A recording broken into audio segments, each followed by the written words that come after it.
سبحان اللہ العظیم۔ حاضرین کرام، ماہ رمضان المبارک کا یہ پہلا جمعہ ہے۔ اللہ تعالی ہماری حاضری قبول فرمائے۔ جمعہ کی وجہ سے رمضان شریف کی وجہ سے جمعہ میں 2:30 بجے تقریر کا سلسلہ انشاءاللہ پورا مہینہ اسی طرح شروع ہوگا۔ آپ حضرات سے گزارش ہے کہ وقت پر تشریف لانے کی کوشش فرمائیں۔ اللہ تعالیٰ توفیق عطا کرے، آمین۔ قرآن مجید فرقان حمید کے آخری پارے عمہ کا پارہ کہلاتا ہے، 30واں پارہ۔ اس کی سورۃ الزلزال، جس کو سورہ زلزلہ بھی کہتے ہیں، اس میں 8 آیات شریفہ ہیں جن کی تلاوت کا شرف اس فقیر گناہگار نے حاصل کیا ہے۔ آج کے جمعہ کا موضوع ہے کہ جب زمین میں زلزلہ آ جائے گا تو یہ قرآن شریف کا موضوع ہے۔ اللہ تبارک و تعالی نے خود اس سورہ میں اس موضوع کا انتخاب فرمایا اور اس کا بیان فرمایا۔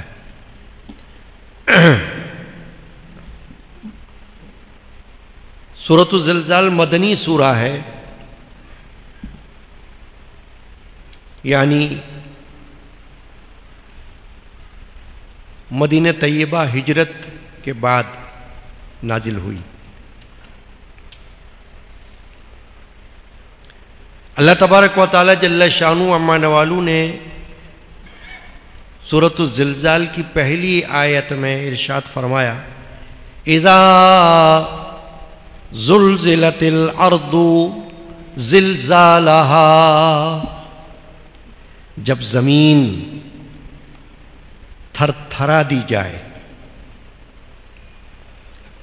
یعنی قیامت قائم ہوتے وقت یا روز قیامت۔ آپ کے علم میں ہوگا کہ قرب قیامت میں حضرت اسرافیل علیہ السلام 4 فرشتوں میں سے ایک فرشتہ، وہ سور پھونکیں گے۔ سور ایک قسم کا آلہ ہے جس میں سے خوفناک آواز پیدا ہو۔ اس خوفناک آواز کا تصور ہم ابھی کر نہیں سکتے، کیونکہ دنیا کی کوئی بھی خوفناک آواز اس کا مقابلہ نہیں کر سکتی۔ تو صرف عقیدہ ہے، مشاہدہ نہیں ہے، کیونکہ ابھی وہ سور پھونکا نہیں گیا، ابھی قیامت آئی نہیں۔ تو ہم صرف ایمان بالغیب جس کو کہتے ہیں اس پر عمل کرتے ہوئے اس پر یقین رکھتے ہیں کہ جب قیامت قریب ہوگی تو اللہ تعالیٰ کے حکم سے حضرت اسرافیل علیہ السلام وہ سور پھونکیں گے تو اس کی آواز جو ہوگی اس سے سب لوگ مر جائیں گے۔ جو بھی جاندار زمین پر ہوگا، انسان ہو یا جانور ہو، سب ہلاک فنا ہو جائیں گے۔ درخت وغیرہ سب اڑ جائیں گے، پہاڑ منتشر ہو جائیں گے، یعنی ہر چیز تہس نہس ہو جائے گی۔ یہ پہلا سور ہوگا۔ پھر اس کے بعد دوسرا سور بھی وہ پھونکیں گے اسرافیل علیہ السلام۔ یہ حدیث میں اس کا ذکر ہے۔ جب دوسرا سور پھونکیں گے تو ہر جاندار دوبارہ زندہ ہو جائے گا۔ یہ جو زندگی کا دوسرا تصور ہے، یہ اسی کا نام ہے۔ ایک زندگی یہ والی جس میں ہم اس وقت جی رہے ہیں. یاد رکھیے زندگی کے 3 ادوار ہیں، 3 پیریڈز. ایک یہ ہم ابھی بیٹھے ہیں، ہم اپنے آپ کو زندہ تصور کر رہے ہیں اس زندگی میں. دوسری زندگی مرنے کے بعد جس کو ہم قبر کی زندگی کہتے ہیں، عالم برزخ وہ بھی اس کا نام ہے. آنکھ بند ہونے کے بعد وہ دوسری زندگی ہے، جب تک کہ وہ سور نہ پھونکا جائے جس میں دوبارہ اٹھنا ہوگا، وہ دوسری زندگی ہے. اور تیسری زندگی جب دوبارہ سور پھونکا جائے گا اور تمام مردے اپنے اپنی جگہوں سے اٹھ کھڑے ہوں گے. نفخہ ثانیہ اس کو کہا جاتا ہے، دوسرا سور. وہ سور ہوگا کہ ہر بندہ جو قبر میں ہے وہ قبر سے آ جائے گا، جو سمندر میں ڈوبا ہوا ہے وہ وہاں سے نکل پڑے گا، جو کسی جانور کے پیٹ میں چلا گیا، کسی درندے نے اس کو کھا لیا، وہ وہاں سے نکل آئے گا. غرض کے ہر مردہ کافر ہو یا مسلم زندہ ہو جائے گا. یہ دوسرا سور ہے. اب جو سورۃ الزلزال جس کا نام سورہ زلزلہ بھی ہے، اس کی جو پہلی آیت ہے وہ کیا بتا رہی ہے؟ اذا زلزلت الارض زلزالہا، جب زمین تھر تھرا دی جائے گی. یہ جو زلزلے ہم دنیا میں دیکھ رہے ہیں یہ کچھ بھی نہیں اس کے سامنے. اگرچہ ہمارے لیے یہ بھی بہت بڑی آفت ہے، زلزلے سے بڑی تباہی ہوتی ہے دنیا میں، ہم اس کا مشاہدہ تو کرتے رہتے ہیں. تو ہمارے لیے زلزلے کا نام نیا نام نہیں ہے، یا یوں کہیں کہ نئی بات نہیں ہے. مگر یہ زلزلہ اور وہ زلزلہ، ان دونوں میں بڑا فرق ہے. وہ تو ابھی کسی نے دیکھا ہی نہیں. یہ زلزلے تو لوگوں نے آنکھوں سے مشاہدات کیے ہیں، صدیوں سے آ رہے ہیں. بہت سے ملکوں میں آئے، ہمارے ملک میں بھی آتے رہے ہیں،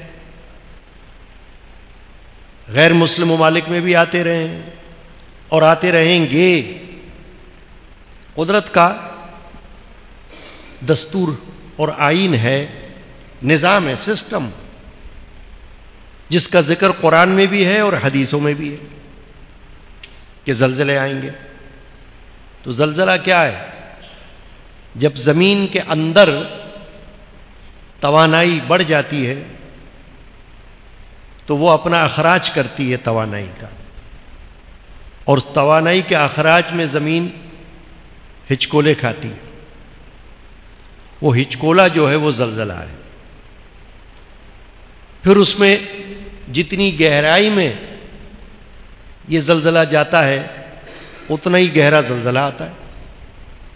یعنی شدت ریکٹر اسکیل پر جس طرح کا ہوتا ہے زمین کے اندر اسی طرح باہر ہوتا ہے. جتنا اندر گہرا ہوگا اتنا ہی باہر گہرا آئے گا زلزلہ، اور جتنا اندر کم ہوگا اتنا ہی اس کا اثرات باہر کم ہوں گے. بہرحال جو بھی ہوں، قدرتی آفات میں سے زلزلوں کو شمار کیا گیا ہے. تو اللہ تعالیٰ سے حدیث پاک میں ہمیشہ دعائیں کی گئی ہیں، گرج کے وقت، چمک کے وقت، بارش کے وقت، زلزلے کے وقت، کہ جب ایسا سما ہو، ایسا وقت ہو تو اللہ سے حفاظت کی دعا مانگو. یعنی کہ غفلت میں مت رہو، کیونکہ یہ پیش خیمہ ہے کسی نہ کسی آزمائش کا. گرج چمک، اس کی بھی دعائیں حدیث پاک میں، زلزلے کی دعائیں، بارش میں دعائیں کہ نقصان نہ پہنچے، خود سرکار دو عالم صلی اللہ علیہ وسلم نے عین جمعہ کے دن دعا فرمائی. ایک شخص حاضر ہوا, اس نے عرض کیا کہ یا رسول اللہ صلی اللہ علیہ وسلم, قحط پڑ رہا ہے, بارش نہیں ہو رہی, انسان بھی مر رہے ہیں, جانور بھی مر رہے ہیں, تو آپ اللہ کی بارگاہ میں دعا فرما دیں کہ اللہ تعالیٰ بارش بھیج دے. حضور نے منبر پر کھڑے ہوئے دعا فرمائی تو بارش شروع ہو گئی. حدیث پاک میں ہے, آثار نہیں تھے مگر آثار آ گئے, پیدا ہو گئے اور بارش شروع ہو گئی. اتنی بارش ہوئی ایک ہفتے تک کہ سب جل تھل ہو گیا, یعنی کہ ندی نالے بہہ گئے مدینہ طیبہ میں. جب بہت بارش ہوئی تو اگلے جمعہ پھر وہ شخص آیا, اس نے کہا یا رسول اللہ اب آپ ہی دعا فرما دیں کہ یہ بارش رک جائے. بارش ہے کہ رکنے کا نام نہیں رہے, اور کہاں تو ہم بارش کو ترس رہے تھے, اب آپ سے دعا کروا رہے ہیں کہ بارش بند ہو جائے. حضور نے پھر دعا فرمائی. بخاری شریف کی حدیث ہے, مشہور حدیث ہے. سرکار دو عالم صلی اللہ علیہ وسلم نے پھر دعا فرمائی, یا اللہ یہ بارش یہاں نہ ہو, کہیں اور بھلے ہو جائے. چنانچہ بارش رک گئی وہاں. یہ معجزات میں سے, سرکار دو عالم صلی اللہ علیہ وسلم کے کمالات میں سے ہے کہ حضور کی دعا سے بارش ہو بھی گئی اور حضور کی دعا سے بارش رک بھی گئی. قدرت کی نشانیاں ہیں. بہرحال آئیے موضوع کی طرف. اذا زلزلت الارض زلزالہا, جب زمین تھر تھرا دی جائے. تو مفسرین نے فرمایا کہ اس میں دو باتیں ہیں کہ دو سور ہیں. ایک قیامت سے پہلے پھونکا جائے گا جب سب جاندار فوت ہو جائیں گے, ایک دوبارہ زندہ ہونے کے لیے سور پھونکا جائے گا جب سب دوبارہ زندہ ہو جائیں گے. اس میں دونوں ہی کا ذکر ہے, کچھ پہلے ہو سکتا ہے کچھ بعد میں. زمین جو ساکن ہوگی پہلے اس میں زلزلہ آ جائے گا. اس وقت جو لوگ ہوں گے وہ اس زلزلے کو مشاہدہ کریں گے کہ زمین الٹ پلٹ ہو جائے گی اور جو کچھ بھی زمین کے اندر ہے وہ باہر آ جائے گا.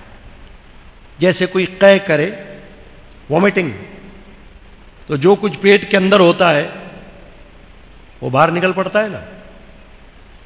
تو زلزلے میں بھی ایسا ہوگا کہ جو کچھ نیچے ہوگا وہ اوپر آ جائے گا اور کایا پلٹ جائے گی, سب کچھ تہس نہس الٹ پلٹ ہو جائے گا. اب جیسا کہ میں نے کہا کہ اس کا تصور ہم تو کر نہیں سکتے کیونکہ تصور سے باہر ہے, ماورا ہے, کیونکہ دنیا کا زلزلہ اس کا مقابلہ نہیں کر سکتا. نہ ہم مثال دے سکتے ہیں کہ دیکھو یہ زلزلہ دیکھ رہے ہو نا آپ, نہیں, کیسے کریں. ایسے تو لوگ دنیا میں کہہ رہے ہیں دیکھو جی قیامت آ گئی, تو قیامت جو آئے گی وہ اس قیامت کا تو یہ کیا مقابلہ کرے گی یہاں کی قیامت کوئی. یہ تو ہم عرف عام میں کہتے ہیں محاورے کے طور پر, ارے صاحب بس قیامت آ گئی. تو قیامت کیسے آ گئی؟ قیامت کو تو دیکھ کر لوگوں کے ہوش اڑ جائیں گے. قیامت کوئی معمولی چیز ہے؟ اللہ معاف کرے,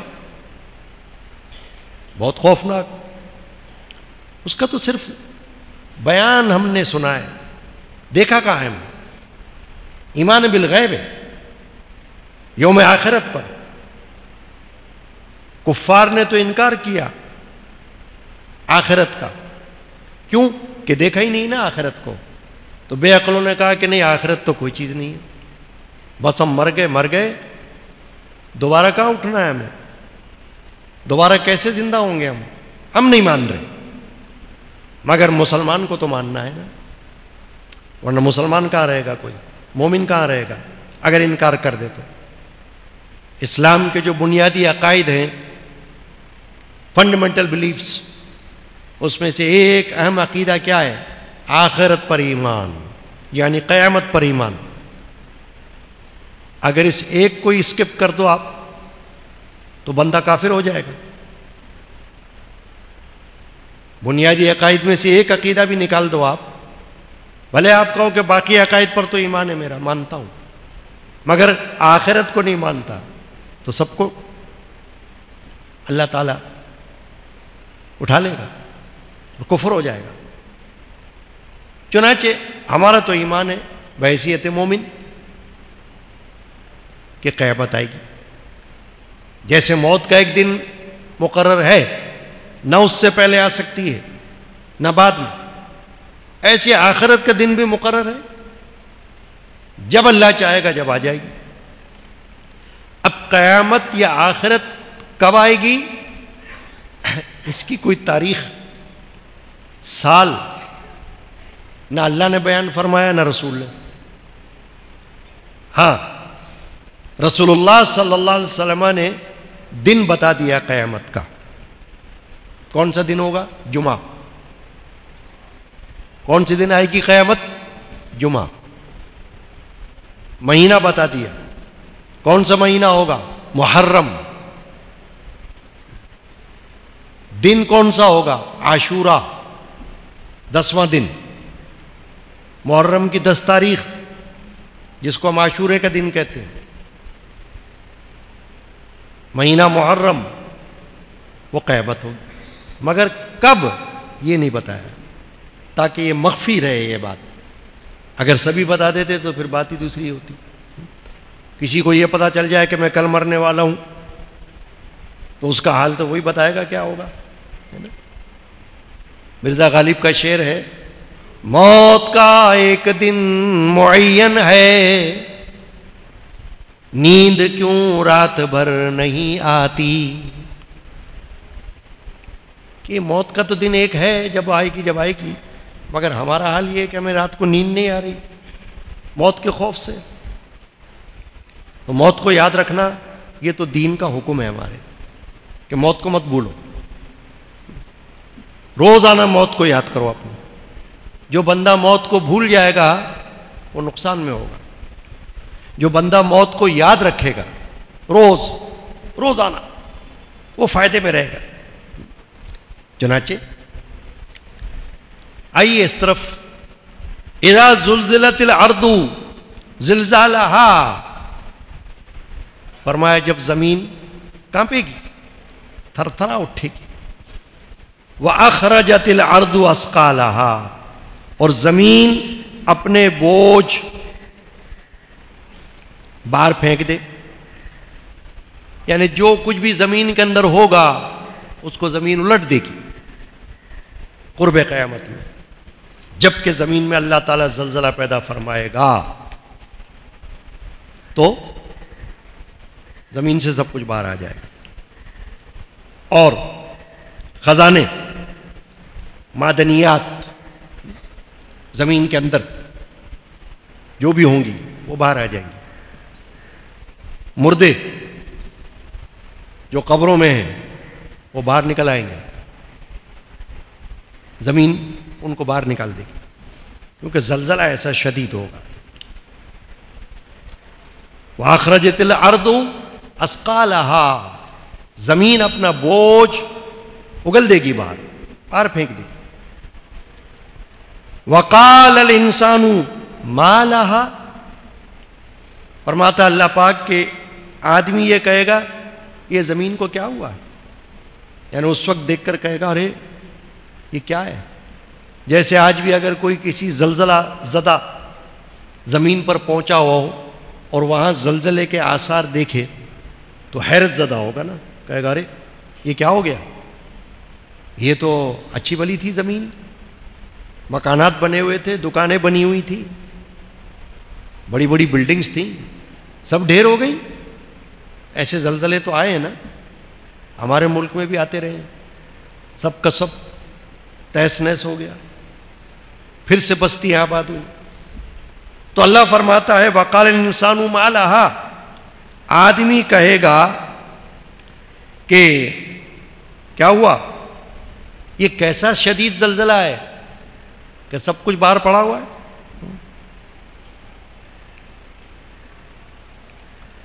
یومئذ تحدث اخبارہا، فرمایا اللہ نے اس دن وہ اپنی خبریں بتائے گی. یہ بڑی اہم آیت ہے. یومئذ، اس دن، تحدث، وہ بتائے گی، اخبارہا، اپنی خبریں. آج کیا ہوتا ہے دنیا میں؟ ٹیلی ویژن کھولو، نیوز دنیا بھر کی پتہ چل جاتی ہے نا. یہاں وہ ہو گیا، وہاں وہ ہو گیا. آن کی آن میں سائنس نے اتنی ترقی کر لی ہے کہ سب کچھ پتہ چل جاتا ہے. آپ یہاں بیٹھے ہو، خبر آپ کو کوسوں دور کی مل رہی ہے. ابھی ابھی واقعہ ہو رہا ہے، ابھی ابھی پتہ چل رہا ہے. تو اگر دنیا میں سائنس یہ کچھ ترقی کر سکتی ہے تو کوئی حیرت نہ کرے کہ زمین برسوں پہلے اس پر کچھ کیا ہوا وہ بتا دے گی. کیسے بتائے گی؟ کیوں نہیں بتائے؟ اللہ کا حکم ہے نا. ساری بات تو ہے یہی کہ اذن الہی ہے، اللہ کا حکم ہے. تو اللہ کا حکم جب جس چیز کو ہو جائے تو پھر کوئی دیر ہی نہیں لگتی. بحیثیت مسلم، بحیثیت مومن آپ کیسے انکار کر سکتے ہو کہ نہیں نہیں ایسا کہاں ہو سکتا ہے؟ بھئی آج جو کچھ ہو رہا ہے اس کے بارے میں آج سے 50 سال پہلے بھی کوئی یقین نہیں کر سکتا تھا کہ یہ کچھ ہوگا جو آج ہو رہا ہے. بتاؤ، جو ایجادات، انوینشنز، ترقی سائنس کی آج آپ کو نظر آ رہی ہے، کیا 50 سال پہلے بھی تھی؟ نہیں تھی نا. تو 50 سال پہلے جو بندہ ہوگا وہ سوچتا ہوگا ایسے کہاں ہو سکتا ہے، لیکن آج اگر زندہ ہو تو دیکھے گا، کہے گا ہاں یہ تو ہو گیا، یہ تو یوں ہو رہا ہے، یہ تو یوں نظر آ رہا ہے، یہ تو یوں نظر آ رہا ہے. گھر بیٹھے سب کچھ ہو رہا ہے نا. تو اس لیے علماء فرماتے ہیں کہ اس میں شک کی گنجائش ہی نہیں ہے. ویسے بھی قرآن ہے، اللہ کا فرمان ہے. شک کر کے تم کیا اپنے آپ کو کافر بناؤ گے، مردود بناؤ گے بارگاہ الہی سے؟ تمہیں تو ہر بات کو یقین کرنا ہے. ایمان بالغیب اسی کا نام ہے، اسی پر ہی ایمان کا فیصلہ ہو رہا ہے نا. فلاسفر جو ہوتے ہیں یا منطق والے، لاجکس پر چلتے ہیں، وہ کہتے ہیں ہمیں جب تک کوئی چیز نظر نہ آئے ہمارا دل نہیں مانتا. ایمان یہ نہیں کہتا ہے.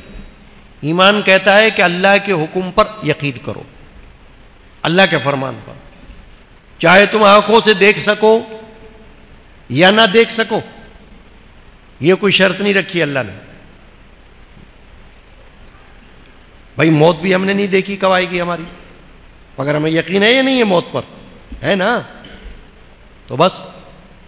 تو بہتری چیزیں ایسی ہیں بے شمار جو ابھی ہم آنکھوں سے دیکھ ہی نہیں سکتے، مگر ہمارا ایمان یہ کہتا ہے کہ ہمیں غیب پر ایمان لانا ہے. صرف اس بات پر ایمان رکھنا ہے کہ اللہ نے فرما دیا ہے تو ایمان رکھنا ہے، اللہ کے رسول نے فرما دیا ہے تو ایمان رکھنا ہے. دیکھنے ویکھنے کو چھوڑو. ہم کیا دیکھیں گے بھائی؟ دیکھیے یہ آنکھ ہے، آنکھ دوسرے کو دکھاتی ہے ہمیں، اپنے کو نہیں دکھاتی. آنکھ سے آپ ہر ایک کو دیکھتے ہو نا. اپنی آنکھ سے اپنے آپ کو دیکھ سکتے ہو؟ نہیں. یہ تو شیشہ ہوتا ہے، آئینہ، مرر، تو ہم دیکھ لیتے ہیں، ورنہ ہم اپنے آپ کو نہیں دیکھ سکتے. اپنے چہرے کو اپنے آنکھوں سے نہیں دیکھ سکتے، دوسرے کو دیکھ سکتے ہیں. یہ قدرت کی باتیں ہیں، اللہ تعالیٰ کی بنائی ہوئی ہیں، اس پر یقین کرنا ہے بس ہمیں. فلاسفر کی طرح نہیں. نیچری لوگ جو ہوتے ہیں، سر سید احمد خان کتنی مشہور شخصیت گزرا، سر سید احمد خان، مگر گمراہ تھا. علماء نے اس کو گمراہ کہا کیونکہ اس نے معجزات کا انکار کیا. واقعہ معراج کا انکار کیا. کیوں کیا؟ کہا وہ تو عقل میں نہیں آتی بات تھی. تو اسلام کیا عقل کا نام ہے کیا؟ عقل تو اللہ کی مخلوق ہے. جیسے انسان خود مخلوق ہے، ایسے انسان کے پاس جو عقل اللہ نے دی ہے وہ مخلوق ہے، علم دیا ہے وہ مخلوق ہے. تو مخلوق کیا کرے؟ خالق کا حکم ماننا ہے. خالق، رب کائنات، خالق کائنات، بس وہ جو فرما رہا ہے اس پہ یقین رکھو. یومئذ تحدث اخبارها، اس دن وہ زمین اپنی خبریں بتائے گی. حدیث پاک میں ہے کہ جو نیکی جو بدی جس شخص نے اس زمین پر اپنی زندگی میں کی ہوگی وہ زمین بتائے گی. اسی لیے کہتے ہیں کہ زمین ہماری گواہ ہے، در و دیوار ہمارے گواہ ہیں. کوئی یہ نہ کہے کہ زمین کیسے بتا سکتی ہے. بھائی اللہ کا حکم ہوگا تو پتھر بھی بتائے گا، درخت بھی بتائے گا. آپ دیکھیں حجر اسود کعبۃ اللہ میں نصب ہے نا، اس وقت وہ پتھر ہے. کچھ بولتا ہے؟ نہیں، کچھ نہیں کہتا نا. آپ اسے چومتے ہو، آپ اس کی تعظیم کرتے ہو. رسول اللہ صلی اللہ علیہ وسلم نے اس کو چوما تو سنت سمجھ کر آپ بھی چومتے ہو، سب کچھ صحیح. مگر پتھر کچھ بول تو نہیں رہا نا اس وقت. حجر اسود آپ سے کلام کر رہا ہے اس وقت؟ نہیں کر رہا نا. قیامت میں کرے گا. حدیث پاک میں ہے کہ قیامت میں حجر اسود اپنے چومنے والے کی گواہی دے گا کہ اس نے میرا ادب کیا، اس نے میری تعظیم کی تھی، اس نے مجھے چوما تھا. وہ حجر اسود گواہی دے گا. اللہ تعالیٰ اس کو آنکھیں دے گا، اسے زبان عطا فرمائے گا. تو مسلمان تو وہ مخلوق ہے، وہ بندہ ہے جس کو ان تمام باتوں پر ایمان لانا ہے. ورنہ ایمان پھر کیا کس چیز کا نام ہے؟ پھر کیا فرق ہوگا کافر میں، منافق میں، مومن میں؟ تمیز کیسے ہوگی؟ فرق کیسے ہوگا؟ فرق یہاں سے ہوگا کہ مومن قرآن کی ہر بات پر آمنا وصدقنا کہتا ہے، لبیک کہتا ہے. حدیث کی ہر بات پر لبیک کہتا ہے، مانتا ہے، تسلیم کرتا ہے. یہی ایمان ہے. اپنی عقل کو نہیں لڑاتا. شاعر مشرق علامہ اقبال نے کہا ایک شعر میں، بہتر ہے دل کے پاس رہے پاسبان عقل. کہ یہ اچھا ہے کہ تمہاری عقل کا تم کو خیال رہے، عقل سے کام لو، یہ تو اچھی بات ہے. مگر جہاں کام لینا ہے وہاں لو، یہ نہیں کہ عقل کام خراب کرے تمہارا. بہتر ہے دل کے پاس رہے پاسبان عقل، لیکن کبھی کبھی اسے تنہا بھی چھوڑ دے. علامہ اقبال علیہ رحمہ فرما رہے کہ کبھی کبھی جہاں عقل کو بیچ میں نہیں لانا نا، وہ عقل کو جیب میں رکھ دو اپنے. اگر آپ کہو کہ نہیں عقل سے کام لوں گا تو عقل تمہیں گھن چکر بنا دے گی، گمراہ کر دے گی. تم کہو کہ میں نہیں مانتا، میں تو پڑھا لکھا بندہ ہوں. ایسی کہ تیسی تمہارے پڑھے لکھے ہونے کی. اگر تم اللہ اور اس کے رسول کی بات پر ایمان نہیں رکھتے تو کون سی پڑھائی، کون سی لکھائی؟ ہماری پڑھائی لکھائی تو ساری قرآن اور حدیث کے اندر ہے. یعنی جو کچھ قرآن میں آ گیا مانو، جو کچھ حدیث میں آ گیا مانو. اپنے آپ کو ممتاز بناؤ ان لوگوں سے جو اس کو مانتے ہی نہیں.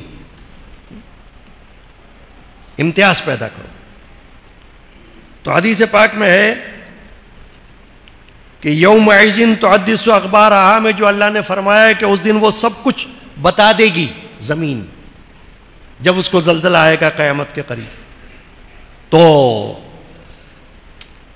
رسول اللہ صلی اللہ علیہ وسلم فرماتے ہیں کہ اس دن ہر مرد اور ہر عورت نے اپنی زندگی میں جو کچھ زمین کے اوپر کیا، دن کو کیا، رات کو کیا، کھلا ہوا کیا، چھپا ہوا کیا، وہ سب بتا دے گی زمین. بندے کو خود بولنے کی ضرورت ہی نہیں ہوگی، سب کچھ بتا دے گی۔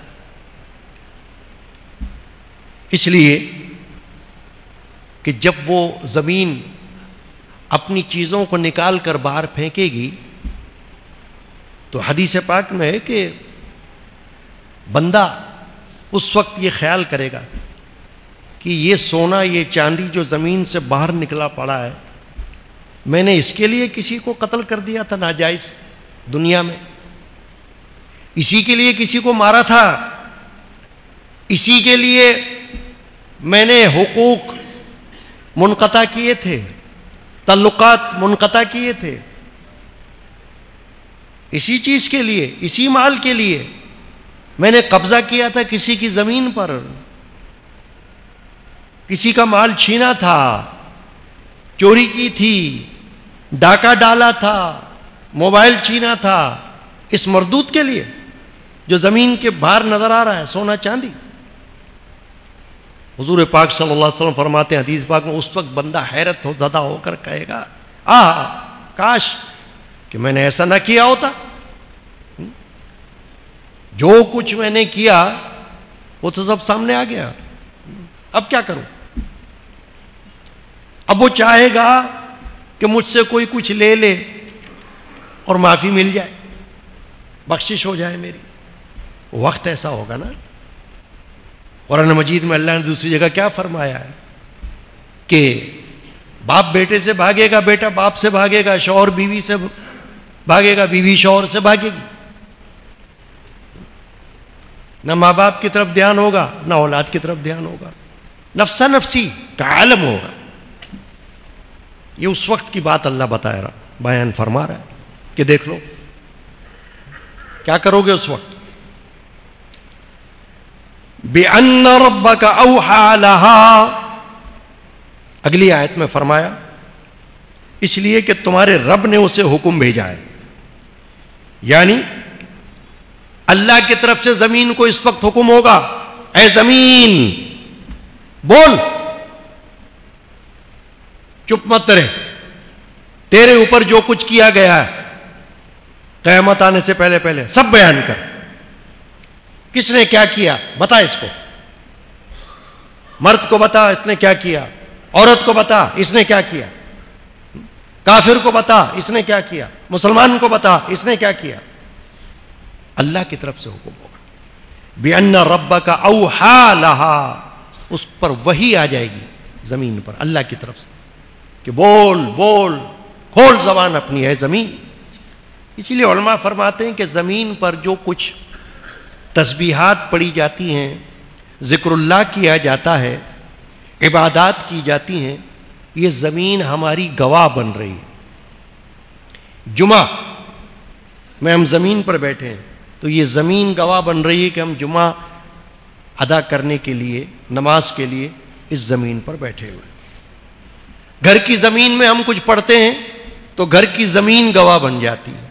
اس لیے حدیث پاک میں حضور نے فرمایا کہ اپنے گھروں میں بھی نمازیں پڑھا کرو، خالی مسجدوں میں نہیں، گھروں میں کونا بناؤ، کارنر بناؤ، صلاۃ کارنر، نماز کا کونا، کہ وہاں نمازیں پڑھا کرو، قرآن پڑھا کرو، عبادت کیا کرو، تاکہ تمہارے گھر کے در و دیوار تمہارے گواہ بن جائیں روز قیامت۔ اور اسی طرح یہ زمین جس کا ذکر یہاں ہو رہا ہے، سورۃ الزلزلہ، سورۃ الزلزال کی میں تلاوت کر رہا ہوں اور اس کا ترجمہ اور تفسیر بیان کر رہا ہوں۔ سورۃ الزلزال جس کو سورہ زلزلہ کہتے ہیں، اور اس میں کون سے زلزلے کی بات ہو رہی ہے؟ جو ابھی آئے گا، ابھی نہیں آئے گا، قیامت کے وقت آئے گا۔ یہ زلزلے کچھ بھی نہیں اس کے سامنے، جو کچھ بھی ہم دیکھ رہے ہیں، سن رہے ہیں، 8 فلاں 7 فلاں، یہ سب کچھ بھی نہیں۔ اس زلزلے کی بات اللہ فرما رہا ہے کہ ڈرو اس دن سے۔ ہمارا مسئلہ کیا ہے ایمان والوں کا کہ اگرچہ اللہ کے رسول صلی اللہ علیہ وسلم نے حدیث میں فرمایا ہے بشرو ولا تنفرو، خوشخبری سناؤ، نفرت نہ دلاؤ، خوف نہ دلاؤ، مگر ہمارا حال یہ کہ ہمیں تو خوف کی ضرورت ہے. معاشرے میں ہمارے من حیث القوم زیادہ تر کرپشن ہے, تو ہمیں ڈر کی ضرورت ہے, خوشخبری کی نہیں. خوشخبری تو وہاں ہو جب سارے کے سارے اللہ والے ہوں, ہر ایک اللہ سے ڈرنے والا ہو, ہر ایک متقی ہو, ہر ایک اللہ کا ولی ہو. مثال دے رہا ہوں, تو خوشخبریاں تو وہاں ہو نا ساری. اللہ نے اپنے نبی پاک صلی اللہ علیہ وسلم کو 2 صفاتی نام دیے, ایک دیا بشیر اور ایک دیا نذیر. تو بشیر کا معنی کیا ہے؟ بشارت سنانے والا, خوشخبری. اور نذیر کا معنی کیا ہے؟ ڈرانے والا, ڈر. تو اللہ نے گویا فرما دیا کہ رسول کو جب لگے گا کہ بشارت سنانی ہے تو بشارت سنائے گا, اور جب لگے گا کہ نہیں ان کے تو احوال اور ان کے اعمال ایسے ہو گئے کہ ان کو ڈر سنانا ہے, تو پھر وہ ڈر سنائیں گے, پھر وہ نذیر بن جائیں گے. تو بشیر ہونا بھی ان کا اپنی جگہ اور نذیر ہونا بھی اپنی جگہ. تو ہمارا حال تو یہ ہے معاشرے کا, جو آپ بھی دیکھتے ہو, آبزرو کرتے ہو, رات دن ہم بھی دیکھتے رہتے ہیں, سنتے رہتے ہیں, پڑھتے رہتے ہیں, دیکھتے رہتے ہیں کہ آوے کا آوا بگڑ رہا ہے.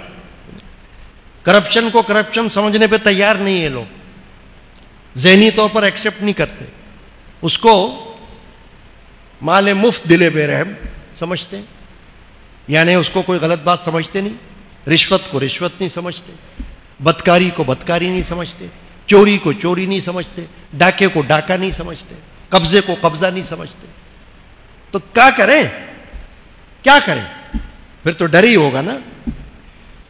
پھر تو قرآن اور حدیث ہم کو خوف دلائیں گے نا کہ خدا کا خوف کرو, مرنا ہے, دنیا سے جانا ہے. پھر فرمایا اللہ نے یومئذ یصدر الناس اشتاتا لیروا اعمالهم, اس دن لوگ اپنے رب کی طرف پھریں گے تاکہ اپنا کیا دکھائے جائیں. اللہ فرما رہا اس دن اللہ تبارک و تعالیٰ ان کو دکھائے گا کیا کیا تھا تم نے, یہ دیکھ لو. تمہیں بتانے کی ضرورت نہیں ہے کہ تم نے کیا کیا. یہاں تو جھوٹ چل جاتا ہے نا. بھائی کسی نے قتل کیا ہو, پوچھو تم نے مارا؟ نہیں ہم نے نہیں مارا جناب. مارا اسی نے ہوگا, مگر نہیں مار کے خود ہی رو بھی رہے ہوں گے, قاتل کو خود ہی تلاش بھی کر رہے ہوں گے اور خود ہی قاتل. اس دن اللہ فرماتا ہے یہ تو بتانے کی ضرورت ہی پیش نہیں آئے گی کہ تم کون ہو, تم نے کیا کیا. زمین بتائے گی تم نے کیا کیا. اللہ کی زمین کی تم نے بے حرمتی کس طرح کی, یہ زمین بیان کرے گی. اے اللہ یہ وہی ہے, اس نے تیری زمین پر تیرا کچھ پاس نہیں کیا, کوئی ادب نہیں کیا, کوئی تعظیم نہیں کی. یہ زمین جو تو نے اس کو عطا کی تھی اس کی کوئی قدر نہیں کی اس نے. اسی زمین پر اس نے خون کیا, اسی زمین پر اس نے بدکاری کی, زنا کیا, اسی زمین پر چوری کی, ڈاکہ کیا, کیا کیا کیا نہ جانا. یا اللہ یہی ہے, یہی ہے, یہی ہے. اس دن زمین یہ کہے گی. پھر فرمایا فَمَن مثقال ذرۃ خیرا یرہ, فرمایا تو جو ایک ذرہ برابر بھلائی کرے گا دنیا میں وہ اسے دیکھ لے گا. علماء فرماتے کوئی نیکی کو معمولی سمجھ کے مت چھوڑنا. یعنی یہ مت کہنا کہ یہ چھوٹی نیکی ہے, بڑی نیکی کو دیکھتا ہوں میں بھی, اس پہ وقت نہیں ضائع کر رہا, میں تو بڑی نیکی لوں گا. ابے قیامت کے دن ہو سکتا ہے کہ یہ چھوٹی چھوٹی نیکیوں کی تجھے ضرورت پیش آ جائے, جان بچانے کے لیے, جان چھوڑانے کے لیے اللہ کی بارگاہ میں یہ چھوٹی چھوٹی نیکیاں تیرے کام آ جائیں. رسول پاک صلی اللہ علیہ وسلم فرماتے ہیں اور کچھ نہیں کر سکتے تو اپنے بھائی کے ساتھ مسکرا کر ملو. حدیث پاک جاؤ پوچھ لو کسی عالم سے, یہ حدیث ہے یا نہیں کہ بھائی تم کسی کا کوئی اور فائدہ نہیں کر سکتے, ہنس کر مل سکتے ہو یا نہیں مل سکتے, مسکرا کر ملو, یہ بھی نیکی ہے حضور نے فرمایا. اب اس میں کیا لگ رہا ہے, جیب میں سے کچھ جا رہا ہے, کوئی پیسے نکل رہے ہیں مسکرانے میں, تو ایسی کنجوسی کہ تم کسی سے خوش اخلاقی سے بات نہیں کر سکتے. دفتروں میں دیکھ لو, دکانوں پر دیکھ لو, مکانوں میں دیکھ لو, بد اخلاقی نہیں. اسلام اور ایمان دین اخلاق ہے، تہذیب ہے، تمیز ہے، اس کا نام ہے اسلام۔ ہم سنتے نہیں ہیں، ہم پڑھتے نہیں ہیں، ہم ان کے پاس بیٹھتے نہیں ہیں جن کو معلوم ہے باتیں، ہے نا، اسی لیے یہ سب کچھ ہو رہا۔ فَمَن يَعْمَلْ مِثْقَالَ ذَرَّةٍ خَيْرًا يَرَهُ، فرمایا اللہ نے جو ذرہ برابر بھی نیکی کیا ہوگا وہ دیکھ لے گا اسے، اس دن وہاں سامنے آ جائے گا اس کے، اللہ ضائع نہیں کرے گا اس کی نیکی۔ ان اللہ لا یضیع اجر المحسنین، قرآن میں فرمایا اللہ نے، اللہ تعالیٰ نیکی کرنے والوں کا اجر ضائع نہیں فرمائے گا۔ وَمَن يَعْمَلْ مِثْقَالَ ذَرَّةٍ شَرًّا يَرَهُ، آخری آیت 8ویں، فرمایا اور جو ذرہ برابر برائی کرے گا وہ بھی دیکھ لے گا۔ دیکھا آپ نے یہ دو آیات جب نازل ہوئیں، حضرت سیدنا ابو بکر صدیق رضی اللہ تعالیٰ نے کھانا کھا رہے تھے، کھانا، حدیث پاک میں آتا ہے، رسول پاک صلی اللہ علیہ وسلم کے ساتھ بیٹھے ہوئے تھے اور کھانا تناول فرما رہے تھے، چونک گئے، یا رسول اللہ یہ آیت نازل ہوئی کہ جو ذرہ برابر نیکی کرے گا وہ بھی دیکھ لے گا، جو ذرہ برابر برائی کرے گا وہ بھی دیکھ لے گا، کیا ایسا ہی؟ حضور فرمایا ہاں ایسا ہی ہے، ایسا ہی ہے۔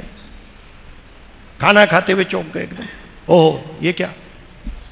تو معلوم ہوا کہ قرآن مجید ہم کو یہ بتا رہا ہے کہ یہ زلزلے جو دنیا میں آ رہے ہیں یہ تو آ رہے ہیں، یہ تو آتے رہیں گے، لیکن وہ جو زلزلہ ہوگا اس کی پیشگوئی قرآن مجید میں اللہ نے 1400 سال پہلے کر دی، سورۃ الزلزال، جس کا نام سورہ زلزلہ ہے، جس سے معلوم ہو رہا ہے کہ ڈرو اس دن سے اور اللہ کا خوف رکھو دل میں۔ کوئی نیکی چھوٹی بھی نظر آتی ہے لپک کے لے لو، قول کی نیکی، عمل کی نیکی، بدن کی نیکی، مال کی نیکی، جیسی بھی مل جائے لے لو، چھوڑو مت، رکھو اپنے پاس، کام آ جائے گی۔ اور برائی چھوٹی بھی ہو تو چھوڑ دو، یہ مت سوچو ارے یہ تو چھوٹی سی برائی ہے، اس کا کیا ہے، دیکھو نا بڑی برائی تھوڑی کر رہے ہیں ہم۔ بھائی گناہ صغیرہ، چھوٹا گناہ اگر بار بار کریں تو وہ گناہ کبیرہ بن جاتا ہے، اور چھوٹا گناہ بار بار کرتے رہو تو پتہ چلے گا وہ ایسا ہوگا جیسے قطرہ قطرہ دریا بن گیا۔ تو گناہ کو اگرچہ چھوٹا ہی ہو، چھوٹا مت سمجھو، کون ہی گناہ ہے، چھوڑ دو اسے۔ اور نیکی کو اگر چھوٹی بھی ہو لے لو کہ یا اللہ کیا پتہ اس دن یہی ہمارے کام آ جائے۔ ترازو میں جب رکھی جائیں گی نیکی، ہاں تو آپ نے دیکھا ہوگا نا ترازو کے اندر جب پیمائش کی جاتی ہے سامان کی تو ذرا سی چیز بھی ڈالنے سے ترازو نیچے آ جاتا ہے، دیکھا ہوگا نا آپ نے۔ مٹھائی والے کے پاس چلے جاؤ، فروٹ والے کے پاس چلے جاؤ، وہ دیکھتا ہے بھائی ابھی ترازو اوپر ہے، ایک ذرا سی چیز اور ڈال دیتا ہے، تو جب ڈالتا ہے تو وہ اور نیچے آ جاتا ہے، پتہ چلتا ہے بھاری ہو گیا ترازو، ہے نا۔ ایسے ہی حال ہے ترازو کا، جو میزان جس کو کہتے ہیں قیامت کا میزان، ترازو جو ہوگا اس میں کوئی ذرا سی نیکی آ جائے گی، مثلا کچھ نہیں تو یہ آئے گا اچھا اس نے مسکرا کر کسی سے بات کی تھی، چلو اس کو بھی ڈال دو اس میں۔ سمجھ رہے ہیں بات کو آپ؟ مثال سمجھ رہے ہیں میری کہ اچھا کوئی بات نہیں، چلو اب ایسا ہے کہ اس نے کسی کو مسکرا کر ملاقات کی تھی نا، تو یہ مسکرانے والی ملاقات کو بھی ڈال دو ترازو میں اس کے، تاکہ پتہ چلے اور نیچے آ گیا ترازو۔ اللہ تبارک و تعالی ہمیں سوچنے کی، غور فکر کرنے کی اور عمل کرنے کی توفیق عطا فرمائے۔ صلی اللہ علیہ محمد وعلی آلہ وصحبہ اجمعین۔